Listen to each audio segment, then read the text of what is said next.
The other day, I came across a post on Reddit titled 50 Life Lessons from an 80-year-old, and I thought it would be fun to share my thoughts on each of these points with you. So point number 1, don't expect life to be fair. It was biased and it will be. I absolutely agree with this. If you think about it, life is sort of like a video game. When you start a new game, you usually get to pick the difficulty mode. Easy, normal, medium, hard, you get the point. Unfortunately, for the game of life, you can't pick what difficulty mode you start out with. You're kind of just thrown into it. But this doesn't mean that you can't play better than the other guys. In fact, you have the advantage of gaining significantly more respect from others and also more appreciation from yourself if you manage to play the game of life on hard or extreme difficulty and still do well. Nobody respects the person who just cruised by on easy mode, not even themselves. Point number 2, remember 80% of the success in any job is based on your ability to deal with people. Yep, most of the time people don't promote or hire based on who can do the best job. They promote and hire the people that can do a very good job, but are also likable. Because these are people that they will potentially be spending time with every single day. I don't want to hire or promote you, even if you would do a better job, if it meant that my life would become 25% more stressful. I just don't want to deal with that. Learn how to become more likable. It's one of the most important skills out there. Point number 3, wave at the children on the school bus.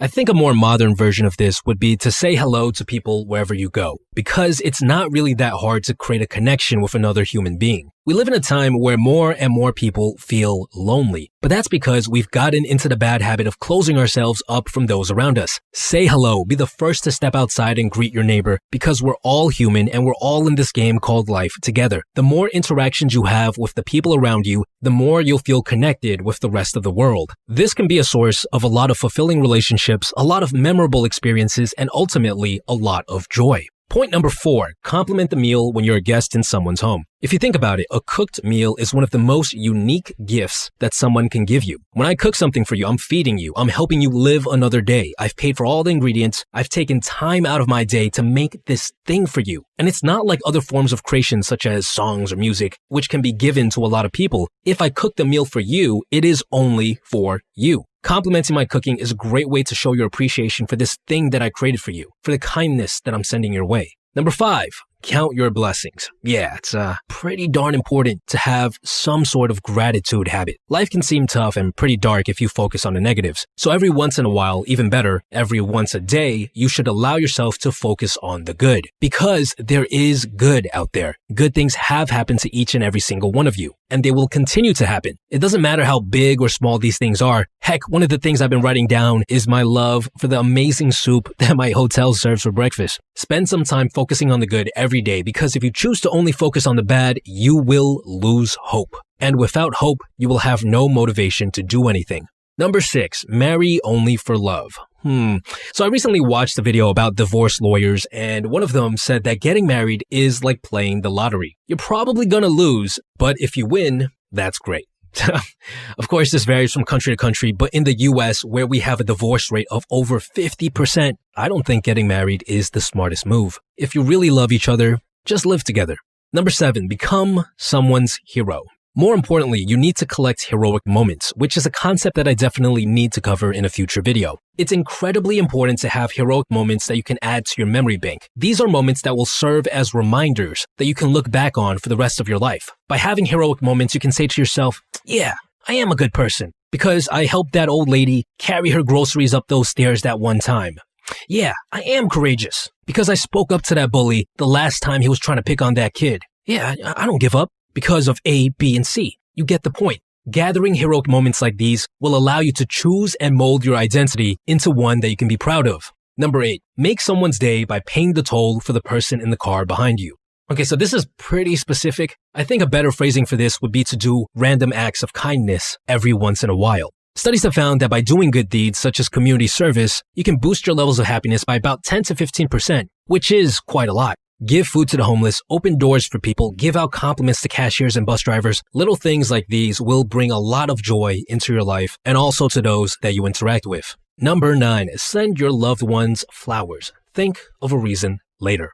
Things that people don't expect have 10 times more impact than things that they do expect. For example, if you buy your girlfriend or wife flowers on Valentine's Day, it's nowhere nearly as impactful as compared to if you bought it for them randomly. Showing someone that you love them on a day where everyone else does that doesn't do it good justice. If you really want to show someone you love them, do it on a day where they least expect it. People tend to treasure and remember moments like that for the rest of their lives. Number 10, show respect for everyone who works for their living, regardless how trivial their job. I think there was a story about a famous executive who would invite potential employees to eat at a local diner with him, and he would pay extremely close attention to how they treated the staff there. If they treated the staff poorly, it gives you insight on what type of person he or she is. This is a person who thinks he or she is genuinely better, more entitled than another human being. And that's someone that will only look out for themselves if they were to join your company. People working retail and service already have it pretty tough. They probably don't enjoy their job, so just don't make it worse for them.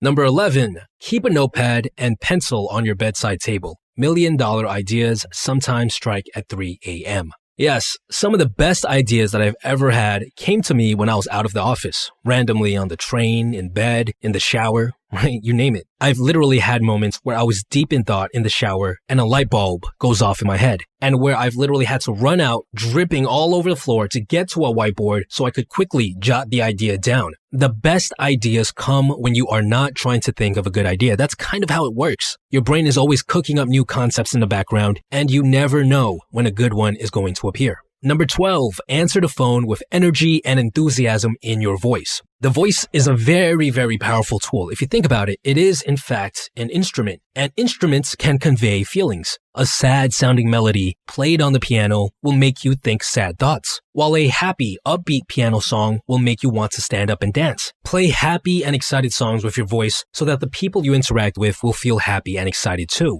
Use your voice to double the impact you want to make, to set the tone of the interaction the way you want it. You also need to practice learning how to play this instrument in general. Learn how to lower your voice when you need to. Learn how to change the pacing of your words. Learn how to pause. The better you get at playing the instrument, the better all of your future interactions will be. Number 13, send a lot of Valentine cards. Sign them, someone who thinks you're terrific. The lesson here is basically the same as point number 9, so I'm just going to skip this. Number 14, once in a while, take a scenic route. Yep. Take a new route the next time you need to go somewhere. Because when you take the same route over and over again, your brain starts to go into autopilot. You get lost in your thought and you don't even remember commuting to the place you're supposed to be going to. You've been driving for an hour and you literally don't remember any of it because you weren't present at all. When you go about life like this, you're not really living. You're like a walking zombie. But on the other hand, whenever you take a new route, your brain is forced to become more present because everything around you is slightly different. The more time you spend being present, the longer your life feels. Time slows down. It allows you to appreciate the stuff around you more, and this can be a great source of joy. Number 15, begin each day with some of your favorite music. Now, I don't know about doing this first thing in the morning every single day because there are a bunch of other habits that I think fit better first thing in the morning, such as drinking a glass of water or meditating. And I would personally change this to dance to your favorite music every day, which is one of the best ways to enter the flow state because it's one of the few forms of creation that forces you to move with your entire body. It's pretty hard to move your whole body to a song while daydreaming about something else. Plus, it's always a good thing to have some dance moves in your arsenal that you can whip out when you're in the right situation. Number 16, visit friends and relatives when they are in the hospital. You only need to stay a few minutes. If you really want to show someone that you care about them, being there for them when they need it the most is one of the best ways to do this. This relates to keeping in touch with your friends too. You don't need to hang out with people every single week to be their friends. You just got to show up to the important events. I have plenty of good friends that I talk to maybe only once or twice every single year.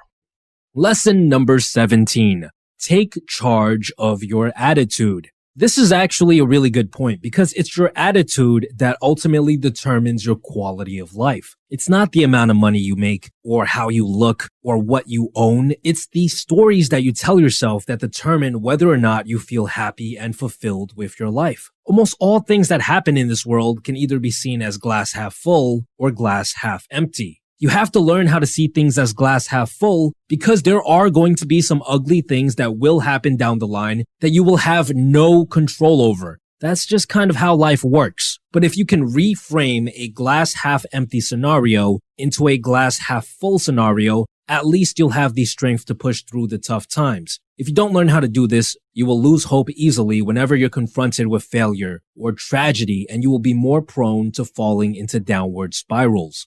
Lesson number 18. Remember, no one makes it alone. Great things are accomplished far faster and usually better with a team. Lesson number 19. Never waste an opportunity to tell people you love them. This actually reminds me of a somewhat depressing quote I came across on the internet not too long ago. I don't remember the exact quote, but it was basically something along the lines of, "One day when you visit your mom, it will be the last time you ever get to visit her." And it really stuck with me because my parents are getting older, and it's sad to say, but it's true. One day I will have to say goodbye to them, and I might not be there when it's their time to go. Right? Not everyone has a chance to pass away on the stereotypical deathbed. Some people go suddenly without any warning. So it's important to show people you care about that you love them and that you appreciate them just in case. Also, I found that it definitely improved my relationship with my parents. I find myself being more forgiving and more considerate because I realize that this is not a relationship that will always be there. Lesson number 20. Be bold and courageous. Now, courage is definitely something that I feel like everyone should focus on cultivating, because almost every good thing that's ever happened to me in my life was because I was able to muster up the courage and take the leap to do something that I was afraid of doing. Learn how to be comfortable jumping into the unknown because, like they say, fortune favors the bold. Lesson number 23. Beware of the person who has nothing to lose. I once worked with an ex-convict who was charged with attempted murder. He took a liking to me and allowed me to pick his brain. And I learned that when you don't really care about anything in life, you stop thinking about the consequences of your actions. Instead, your raw emotions take over. You have no reason to try and tame them, so you let them run wild. In his case, it was anger. But for others, it can be sadness, guilt, or even pride, all of which can cause you to take some very harmful actions without thinking. Which is why it's important to have something that can ground you, like a loved one, a passion, or a purpose in life. This will give you a reason to try and tame the beast that resides within us all. Lesson number 24. Keep it simple. This one is absolutely true, especially when it comes to the world of self-improvement. Because every time I run the Habit Builder Challenge, I get a couple of students that tell me about all the habits they want to build, all the great things that they want to achieve. I want to learn how to play the piano. I want to learn how to speak German. I want to build a habit of cooking every day for myself. Now, don't take this the wrong way. These are all good habits. But remember the 80-20 rule. 80% of all the joy and fulfillment that you're looking for will come from just 20% of the things that you want to do. Look over that to-do list of yours and narrow down your goals to just one or two things and focus on those before anything else. You'll see progress much faster this way. Lesson number 28. Look people in the eye. This one is super important. Whenever you hold eye contact with someone for more than 2 seconds, there's this powerful sense of a connection being made. Because in this world with billions and billions of people, for a very, very brief period of time, you're solely focused on them and they're solely focused on you. And that's powerful. This is especially important when you're out on a date with someone that you fancy. You want them to feel this way. You want them to feel like it's just you and them against the world, that you're really, really paying attention to everything that they're saying. Holding more eye contact with people will also cultivate courage as it tackles one of the biggest fears that people have, which is social anxiety. Lesson number 29. Sing in the shower, or more specifically, spend more time in the shower. Now, there's actually some science to this. So there are different brain waves. There's 5 of them that we spend time in every single day. And when we're in the shower, for some reason, our brain naturally switches to using more alpha waves. And research says that this is actually the perfect state to be in for creativity, for coming up with ideas, for thinking about your life, for anything that's related to creation. And it's not just me. I was reading Principles by Ray Dalio, who is considered to be one of the best investors in the world. He's actually the 79th wealthiest person in the entire world as of February 2020. And in the book, he says that he spends a lot of time in the shower because his best ideas come to him there as well. Lesson number 31. If in a fight, hit first and hit hard. To be honest, the few times that I've been in situations where a fight was about to go down, I've always somehow managed to talk my way out of it. But this piece of advice definitely applies to business as well. If you have a good business idea, one that you think would do well, it's very important to execute as soon as possible. Yes, you should do some research beforehand just to make sure that this is a good idea. But if you've already convinced that this is the right thing to do, you need to take action ASAP. What you think is perfect is probably not what the rest of the world thinks is perfect. It's better to quickly execute on an idea, put it out there, see how others react, and then make adjustments down the line. Lesson number 32, keep secrets. Or even better, I think this should say, keep your word. Your ability to stay true to your word, to be able to do what you say you're going to do, will affect how others perceive you. You're going to have a real tough time forming long-lasting relationships and doing business if people think that you're unreliable. Keeping your word will also improve your self-esteem. If you're someone who makes a lot of promises to others or even to yourself and you constantly break them, then all you're doing is reinforcing the idea that whatever you say isn't important. If your words have little value, then you yourself will have little value.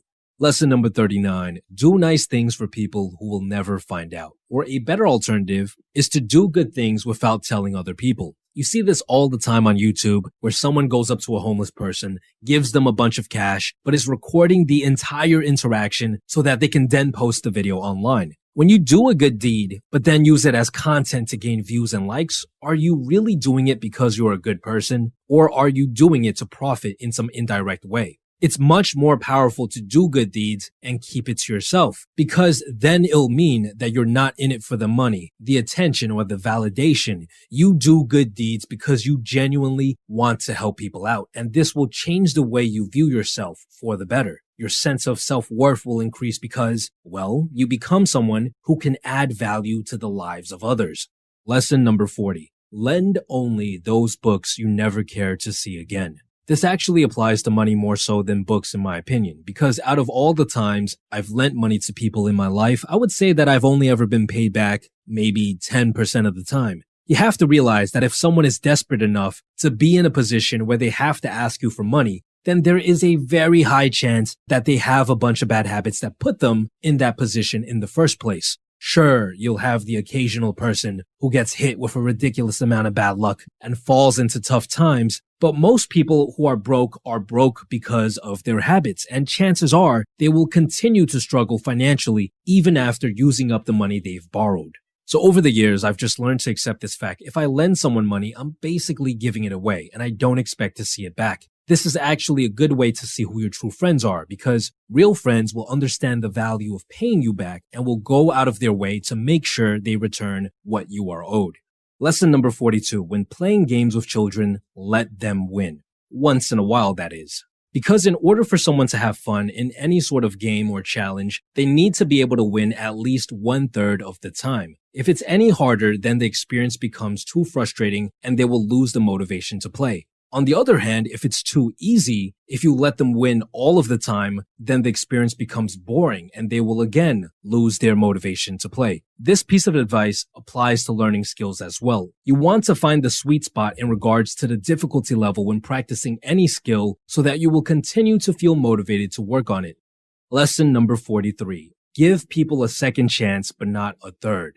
Okay, everyone makes mistakes, but making two of the same mistake in a very short period of time, yeah, that's a huge red flag. That just shows you what type of person they really are. And you have to understand that it's actually extremely hard for people to change. People don't change unless their habits change. So it doesn't matter what sort of amazing speech you give them or how much more time and energy you devote to them, they're probably gonna disappoint you again. If you really want to give a loved one a third chance, then you should probably wait until they've genuinely showed you that they've changed first. Pay close attention to their actions over a period of time. Don't just listen to their words. Lesson number 47. Don't allow the phone to interrupt important moments. Nowadays, whenever I go to a concert or rave or even the club, I see tons of people holding up their phones, recording the experience and putting it on social media.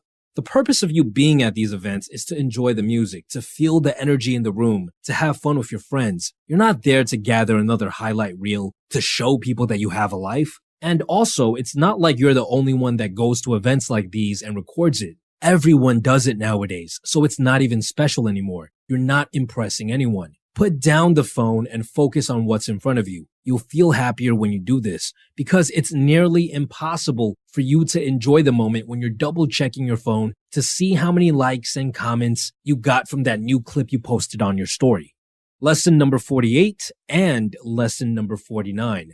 Be a good loser and be a good winner. Yeah, there are going to be people who are better than you at things in life, and there are going to be people who are worse than you at things in life. In either case, you must be careful of how your ego reacts. When confronted with someone who is better than us at something, our ego will instinctively act defensively. Don't allow yourself to get angry or upset because they bested you. Realize that you have much to learn from this person and take on the position of a student. Ask them for their advice and figure out how to get better. When confronted with someone who is worse than us at something, our ego will instinctively act aggressively. In these cases, resist the urge to crush their spirit and remember to be humble. You can try to take on the position of a teacher and give them some pointers, but also realize that some people do not want to be taught. In those cases, just let it go. And last but not least, the one big lesson that I learned last year. Happiness resides in the present moment, so spend more time there every single day. To be honest, this is a lesson that I came across many years ago when I first read The Power of Now by Eckhart Tolle. And it's the idea that the past and the future technically are not real, right? You can only think about them. You can't physically live in the past or the future. The only place you can ever physically be in is the present moment. Yet we spend so little of our time and energy focused on the present. I think it's safe to say that most people are in the present moment less than 1% of their day. Instead, they're either lost in thought thinking about the past or the future, or they're distracting themselves with social media and entertainment and even substances. And this is not good because we do all of these things thinking that it will lead us to true happiness, when in reality, true happiness is almost always found in the present moment. Last year, I spent a lot of my time focused on growing the business. I was taking meditation less seriously, and I wasn't dancing as much as I used to. I was lost in the clouds almost every day, worrying about my next big project, and this resulted in a noticeable decline in my mood. And that's why for my New Year's resolution this year, I decided to focus on taking meditation more seriously and to spend more time dancing. This way, I can increase the amount of time I spend in the present moment every single day. And trust me, it doesn't take much to see the benefits. Going from spending 1% of your day being present to even just 5% will lead to a very noticeable difference. So make sure to remind yourself about this whenever you find yourself obsessing over something that you feel like you need to get in order to be happy. Happiness does not live in that object or that person or that achievement. Happiness can be found by simply being present and focusing on everything that is literally in front of you right now as you hear these words. This concludes our mini-series on the 50 life lessons. Let me know in the comments down below which one stood out to you the most. I'm curious to see what you guys will say. And besides that, guys, stay tuned.